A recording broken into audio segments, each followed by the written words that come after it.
여러분 안녕하십니까? 서울시 의사회 학술 담당 부회장 송정수입니다.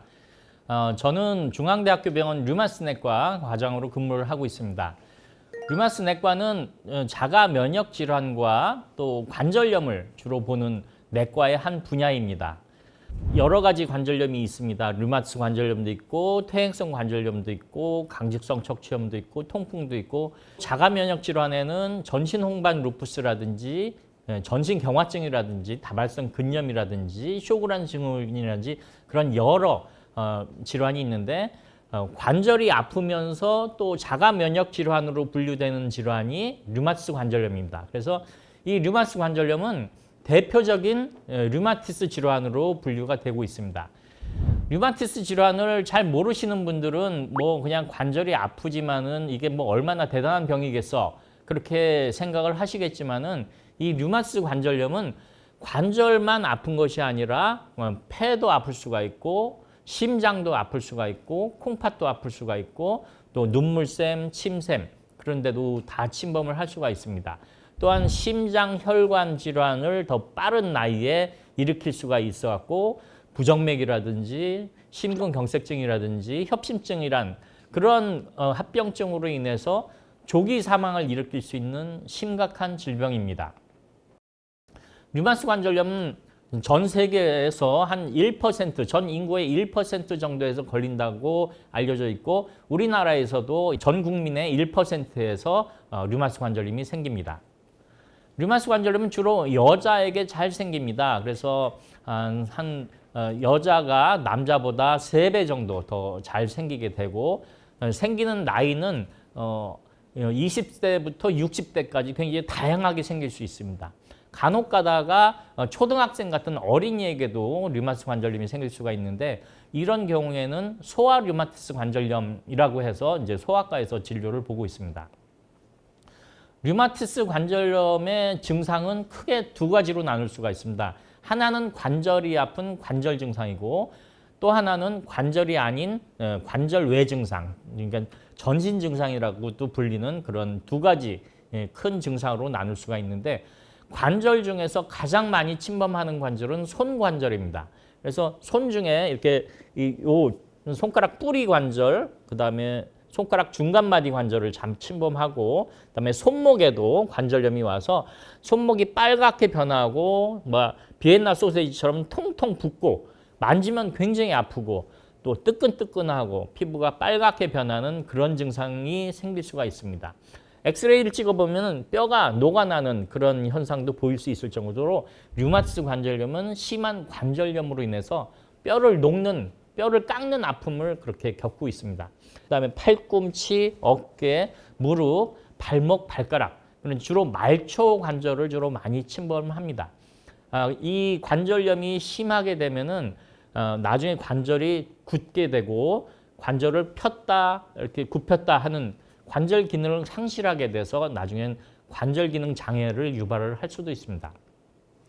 그렇지만 더 심각한 증상은 관절 외 증상입니다. 관절 외 증상은 관절이 아닌 부분이 아픈 것인데 대표적인 증상은 이제 열이 나고 피로하고 근육통이 생기고 또 너무 아파서 잠을 못 자게 됩니다. 또 너무 많이 아프게 되면 우울증이 생기게 됩니다. 그래서 삶의 질이 굉장히 많이 떨어지게 됩니다. 또 심각한 것은 폐에도 관절염 같이 염증이 생기게 됩니다. 그래서 간질성 폐렴, 간질폐렴 그렇게 해서 폐에 세균이 들어가서 염증이 일어나는 게 아니라 자가 면역성으로 인해서 폐가 딱딱해지고 염증이 일어나서 나중에는 폐 섬유화로 가는 그런 증상까지 진행을 할 수가 있습니다. 굉장히 위험한 병이죠. 또한 심장에도 문제가 생길 수가 있습니다. 20대, 30대, 40대 같은 젊은 나이에 협심증이라든지 또 심근경색증이라든지 심부전이라든지 그렇게 생명을 위협할 만한 증상들이 생겨서 류마티스 관절염 환자들이 사망을 하게 되는 원인은 나중에 심장병이라든지 부정맥이라든지 그런 거로 인해서 사망을 할 수가 있습니다. 또한 면역력이 떨어지면서 세균 감염이 잘 생길 수가 있습니다. 곰팡이 감염도 잘 생기고 세균성 폐렴도 잘 생기고 또 대상포진 같은 그런 기회 감염 그런 것도 더 잘 생길 수가 있습니다. 또 눈도 마르고 입도 마르는 그걸 2차성 쇼그렌 증후군이라고 그러는데 그런 입마름 증상, 눈마름 증상이 침샘을 공격하고 눈물샘을 공격해서 침샘이 섬유화돼서 딱딱해지고 눈물샘이 딱딱해지는 그런 합병증도 생길 수가 있습니다. 또한 골다공증도 잘 생겨서 뼈가 점점 약해지면서 척추의 뼈나 이게 대퇴골이 조금만 넘어지기만 해도 부러지는 그런 현상이 생길 수가 있습니다. 그래서 굉장히 다양한 증상과 다양한 합병증으로 생명을 위협할 수 있는 질병이 바로 류마티스 관절염입니다. 류마티스 관절염은 어떻게 치료할까요? 이것은 면역병이기 때문에 몸의 체질을 바꿔야 됩니다. 몸에 나쁜 면역이 들어와서 이상한 염증을 일으키는 것이거든요. 그리고 이 면역은 어디서부터 시작되냐면은 골수에서부터 시작이 됩니다. 골수의 백혈구의 림프구 중에서도 B 림프구라고 하는 거기에서 류마티스 인자와 항시 CP 항체와 같은 자가 면역 항체, 자가 항체를 만들어냄으로써 그 항체가 피를 타고 돌아다니면서 머리끝부터 발까지 전신의 염증을 일으키는 질환이기 때문에 이 질병은 골수부터 고쳐야 되는 겁니다. 그러기 위해서는 면역 억제제라고 하는 약을 씁니다. 그리고 스테로이드라는 약을 씁니다. 그래서 이 두 가지 약이 면역력을 떨어뜨리면서 이 나쁜 면역을 억제시키고 좋은 면역은 보존시키는 그런 역할을 합니다.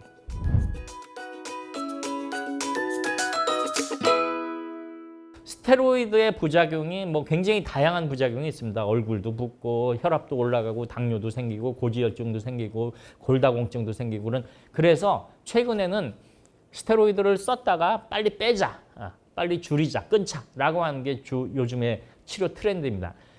그리고 메토트렉세이트 같은 옛날에 항암제로 썼던 약들이 면역 억제 효과가 있는데 그런 항암제 비슷한 면역 억제제들을 이제 사용을 함으로써 나쁜 면역을 이렇게 깔아앉히면서 또 염증과 통증을 가라앉히는 치료를 합니다. 그리고 최근에는 2000년대 초반부터 생물학적 제제라고 해서 아주 혁명적인 약물이 나왔습니다.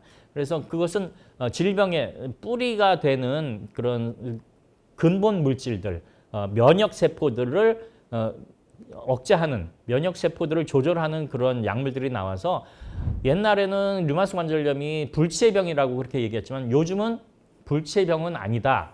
다만 조정할 수 있다, 관리할 수 있다라고 하는 질병으로 많이 좋아졌습니다. 자, 여러분들 그러면 류마티스 관절염은 어떻게 예방을 할까요? 불행스럽게도 류마티스 관절염은 예방하는 방법이 별로 없습니다. 다만 이게 유전병은 아니지만은 가족력이 조금 있는 병이에요. 그래서 자기 사촌이라든지 형제 자매라든지 그런 사람들에게서 류마티스 관절염이나 또는 다른 종류의 자가 면역 질환이 있다. 그거로 치료를 받고 있다. 그러면 아마도 나에게도 그런 인자가 조금 있지 않을까라고 하는 생각을 갖고 그리고 관절이 아프기 시작하면 혹시 이게 또 류마티스 관절염이 아닐까라고 하는 그런 생각을 미리 갖고 오시는 게 좋습니다. 그러기 위해서는 류마티스 내과 전문의를 찾으시고 또 손목이라든지 손가락이라든지 그런 데가 아프면은 엑스레이를 찍어보고 또 피 검사를 해보면은 그 류마티스 인자와 항시 CP 항체라고 류마티스 관절염에 특이적으로 나타나는 자가 항체가 있습니다. 이 두 가지 항체가 모두 피 검사에서 양성으로 나오면 그 사람은 나중에 류마티스 관절염이 될 가능성이 높기 때문에 만약에 자기가 관절이 아프다, 그리고 뻣뻣하다 그런 증상이 나타나면은 류마티스 관절염으로 의심을 하고 먼저 류마티스 전문의를 찾으시는 게 좋겠습니다. 과거에 류마티스 관절염은 약물 치료가 잘 되지 않아서 많은 사람들이 불행하게 생을 마쳤습니다. 하지만은 21세기 들어와서는 류마티스 내과 전문의도 많이 늘었고 류마티스 관절염에 대한 치료 방법도 굉장히 많이 늘었습니다. 그래서 여러분들은 만약에 그런 관절염이 의심이 되고 손가락이나 무릎이나 발목이 아프시면은 류마티스 내과 전문의를 찾으셔서 류마티스 관절염이 아닌지를 확인해 보시기 바랍니다.